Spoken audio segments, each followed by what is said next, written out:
नमस्कार, मैं पंकज कुमार एक बार फिर से उपस्थित हूँ आपके सामने कक्षा 8 का रुचि बड़ा भाग 3 का पहला पाठ सुभाषितानी लेकर। सुभाषितानी यह बहुवचन रूप है और मूल शब्द है सुभाषित, जो कि दो शब्दों से बना है।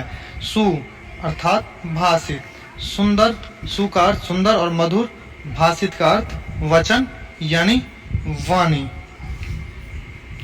इसका अर्थ हुआ मधुर वचन।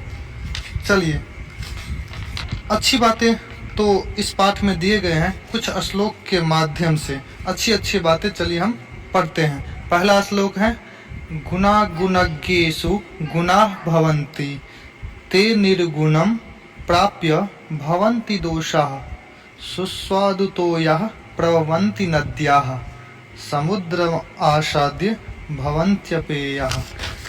अर्थात इसका अन्वय है गुणाः गुणज्ञेषु गुणाः भवन्ति ते गुणाः निर्गुणं प्राप्य दोषाः भवन्ति यथा नद्यः सुस्वादुतोयः प्रवहन्ति परं ताः समुद्रम आसाद्य अपेयाः भवन्ति।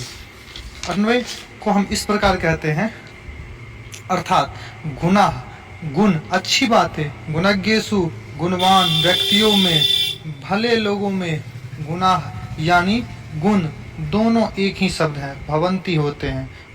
ते वे गुण, निर्गुणम अर्थात गुणहीन, अर्थात बुरे व्यक्तियों को प्राप्त करके, बुरे व्यक्ति के पास जा करके दोषाः भवंती दोष बन जाते हैं। यानी गुण जब अच्छे व्यक्तियों के पास होते हैं वो गुण होते हैं, जब बुरे आदमी के पास चले जाते हैं तब दोष बन जाते हैं। यथा जैसे नद्यः यानी नदियाँ, सुस्वादु तोयः, तोय पानी को कहते हैं, सुस्वादु अर्थात स्वादिष्ट जल वाली नद्यः प्रभवंती यानी नदियाँ बहती है।